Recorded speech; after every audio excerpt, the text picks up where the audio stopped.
English reading practice उनके लिए जो बिल्कुल स्टार्टिंग लेवल से इंग्लिश सीखने की कोशिश कर रहे हैं। इंग्लिश रीडिंग के साथ साथ यहाँ पर मैं जो भी पैराग्राफ होगा या जो भी शॉर्ट स्टोरी होगी, पैसेज होगा, उसको हिंदी में ट्रांसलेट भी करूँगी और साथ ही साथ जो इंग्लिश के वर्ड्स होंगे उनका हिंदी में मीन बताऊंगी। बेसिक इंग्लिश ग्रामर होगी उसको भी क्लियर करेंगे, टेंसेस से रिलेटेड जो भी ग्रामर होगी। तो चलिए स्टार्ट करते हैं इंग्लिश रीडिंग प्रैक्टिस। तो यहाँ पर भी कोई ना कोई स्टोरी या पैराग्राफ तो आपको देखने को मिलेगा। एन ओल्ड मैन, एक बूढ़ा आदमी, वंस यानी एक बार, वेंट गया, गो की second form, went to a कहाँ गया, टू अ स्लीपी, स्लीपी मतलब यहाँ पर है शांत, लिटिल यानी छोटा, टाउन यानी कस्बा या नगर, छोटे कस्बे या नगर गया एक बूढ़ा आदमी। देयर यानी वहाँ, ही उसने, वेव्ड, वेव्ड का मतलब है हिलाना या इशारा करना, अपना हाथ हिलाना। तो उसने क्या किया, हिलाया अपना हाथ। एट एवरीवन यानी हर एक की तरफ उसने अपना हाथ हिलाया। एंड या फिर इशारा किया कह सकते हैं। एंड स्माइल्ड और मुस्कुराया। एट एवरीवन हर सब की तरफ देखकर वो मुस्कुराया। टू मेक यानी बनाना। फ्रेंड्स यानी मित्र या दोस्त। With the people of the little town, वो जो लिटिल टाउन था, छोटा कस्बा या छोटा नगर था, उसके लोगों को फ्रेंड बनाना चाहता था, मित्र बनाने के लिए सबकी ओर देखकर वो मुस्कुराया। उसने हाथ हिलाया तो वेव्ड यानी इशारा किया, हाथ हिलाना। बट बिकॉज, लेकिन क्योंकि, बट बिकॉज हिज क्लोथ्स, लेकिन क्योंकि हिज उसके क्लोथ्स, क्लोथ्स का मतलब उसके कपड़े, वर टैटर्ड, वर यानी थे, टैटर्ड, टैटर्ड का मतलब है फटे हुए। एंड शैबी, शैबी मतलब बैड कंडीशन में, बुरी स्थिति में, और ओल्ड मतलब पुराने, तो वो है शैबी क्लोथ्स। नो वन यानी कि कोई नहीं। मेड, मेड मतलब बनाना, मेक की सेकेंड फॉर्म मेड, बनाना। हिम यानी उसे। देयर फ्रेंड यानी किसी ने भी उसे अपना फ्रेंड नहीं, मित्र अपना नहीं बनाया। द पुअर ओल्ड मैन, गरीब बेचारा आदमी, गरीब भी कह सकते हैं, या वो बेचारा बूढ़ा आदमी या गरीब आदमी। हंग्री भूखा। दैट ही वॉज, वो क्या था, भूखा था। Went to the mayor's house, hungry था इसलिए वो कहाँ पर गया, मेयर्स हाउस में, मेयर के हाउस में गया, घर में गया। मेयर का मतलब होता है उस नगर का जो प्रमुख है, वहाँ पर गया। ही वॉज यानी था, क्या था वो, हंग्री यानी भूखा था। एंड आस्क्ड फॉर, आस्क्ड का मतलब होता है मांगना भी होता है, तो उसने मांगा, पूछना भी होता है, कहना भी होता है, तो उसने क्या मांगा, फॉर सम फूड, कुछ खाना उसने मांगा। द रूड, रूड का मतलब निर्दयी, निर्दयी भी कह सकते हैं, असभ्य भी कह सकते हैं। The rude wife, wife of the mayor, mayor की जो रूड वाइफ थी, असभ्य या निर्दयी कह सकते हैं। डिड नॉट गिव यानी नहीं दिया। तो डिड नॉट जब हम बीते हुए समय का नेगेटिव सेंटेंस बनाते हैं, मतलब पास्ट टेंस का, तो हमारे पास डिड होता है, उसके साथ हम नॉट लगाते हैं। या फिर पास्ट टेंस का ही हम इंटारोगेटिव प्रश्नवाचक वाक्य बनाते हैं, तो उसकी ये हेल्पिंग वर्ब है। Give him any food, give यानी देना, हिम उसे, एनी कोई भी खाना उसे नहीं दिया। एंड टोल्ड और बोला या कहा, हिम उसे, टू गो अवे मतलब यहाँ से चले जाओ, तो चले जाना, गो अवे।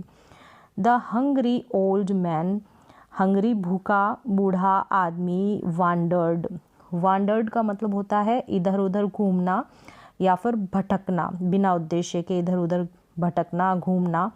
थ्रू यानी में से होकर, किस में से होकर, गुजरा। द टाउन कस्बे से, उस नगर से। द होल डे यानी पूरा दिन। अनटिल जब तक। ही वह। केम, कम मतलब आना, तो केम मतलब आया, कहाँ पर आया, to a tiny little house, tiny little house मतलब बहुत छोटा घर।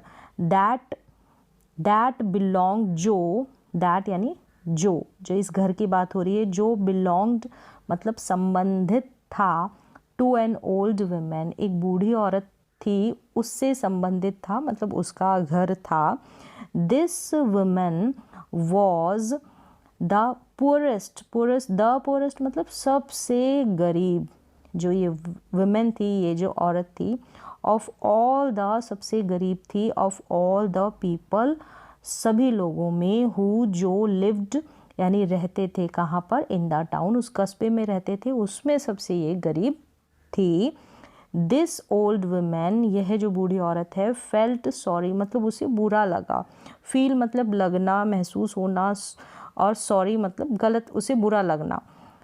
फॉर द मैन उस आदमी के लिए उसे बुरा लगा, बुरा महसूस हुआ। एंड शेयर्ड एंड और शेयर्ड मतलब बांटा, वॉटेवर जो कुछ भी, वॉटेवर मतलब जो कुछ भी, लिटिल फूड यानी थोड़ा सा खाना, शी हैड विद हिम जो भी उसके पास था।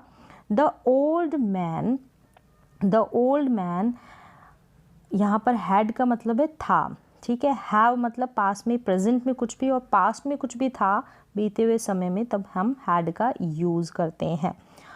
द ओल्ड मैन बूढ़ा आदमी, थैंक्ड मतलब धन्यवाद दिया, टू द ओल्ड वुमेन उस बूढ़ी औरत को, एंड गिव देना और दिया, हर यानी उसे, किसे, उस बूढ़ी औरत को, अ मैजिक पाइन कोन एक मैजिक का मतलब जादुई, पाइन कोन, पाइन मतलब जो पाइन का ट्री होता है, वृक्ष होता है, पेड़ होता है, उसके जो बीज है, ये एक प्रकार का पेड़ है पाइन ट्री, तो उसके सीड दिए उसने, बीज दिए उसने, जादुई थे जो। दैट जो वुड यानी होंगे, मल्टीप्लाई मतलब अनेक या कई, एनीथिंग विच, एनीथिंग यानी कुछ भी, विच जो, शी वुड टच, शी यानी वह, वुड टच का मतलब छूना, तो वुड गा का सेंस देगा, तो छुएगा, फर्स्ट छुएगी, फर्स्ट सबसे पहले। After the old man left उसके बाद जो है ओल्ड मैन था, बूढ़ा आदमी, वो चला गया वहाँ से। After the old man left बूढ़े आदमी के चले जाने के बाद, हर हाउस से उसके घर से, शी वेंट यानी वह गई, वेंट मतलब जाना, तो गई, टू द बास्केट किसकी तरफ गई, बास्केट की तरफ, टोकरी की तरफ, टू टेक आउट बाहर निकालना, टेक आउट क्या निकाला, द क्लोथ कपड़ा, शी हैड वुवन जो उसने बुन लिया था, नाइट बिफोर एक रात पहले ही, वुवन का मतलब बुनना। एंड दोज क्लोथ्स और वो कपड़े, बिगिन टू मल्टीप्लाई और वो कई होना शुरू हो गए, बिगिन मतलब शुरू हो जाना, अनेक होने लग गए, मल्टीप्लाई होने लग गए। सून जल्द ही, हर हाउस उसका घर, वॉज यानी था, फिल्ड यानी भरा हुआ, विद क्लोथ्स किससे, कपड़ों से भरा हुआ था। शी टुक दोज, टेक का मतलब लेना, तो टुक लिया, शी टुक उसने लिए, दोज क्लोथ्स उन कपड़ों को, टू सेल करने के लिए, बेचने के लिए, इन द मार्केट कहाँ पर, मार्केट में, बाजार में। द नेक्स्ट डे अगले दिन, एंड द नेक्स्ट डे और उससे अगले दिन, एंड द नेक्स्ट डे और उससे भी अगले दिन। बट लेकिन, द क्लोथ्स केप्ट मल्टीप्लाइंग और वो क्या होते रहे, कई बढ़ते गए, मतलब उनकी जो संख्या थी वो बढ़ती गई, अनेक होते रहे, मल्टीप्लाइंग होते रहे। दस एवरी डे मतलब इस प्रकार, रोज़ाना, एवरी डे, वुड टेक यानी टेक मतलब लेना, तो लेती दोज क्लोथ्स उन कपड़ों को, टू द मार्केट के लिए, बाजार के लिए, एंड सेल देम और उनको बेचती उन कपड़ों को। सून द वुमेन, सून यानी जल्द ही, द वुमेन बिकेम यानी बन जाना, बिकम मतलब बनना, तो बिकेम मतलब बन गई, क्या बनी, द रिचेस्ट यानी द रिचेस्ट सबसे अमीर, इन द टाउन उस कस्बे में, उस नगर में। गॉड ऑलवेज भगवान हमेशा, शोज यानी दिखाना, शो करना, तो दिखाते हैं, प्रदर्शित करते हैं, हिज यानी उसकी काइंडनेस, अपनी जो काइंडनेस है, काइंडनेस का मतलब होता है दयालुता, और काइंड का मतलब होता है दयालु, काइंडनेस मतलब दयालुता और काइंड का मतलब दयालु।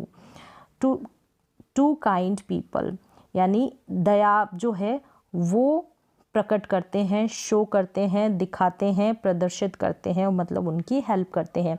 God always shows his kindness to kind people. दयालु जो लोग हैं उनके प्रति वो दयालुता दिखाते हैं। तो इस तरीके से बहुत ही सिंपल और बेसिक से स्टोरी है बिगनर्स के लेवल की। तो आज की ये स्टोरी है उसमें बस इतना ही।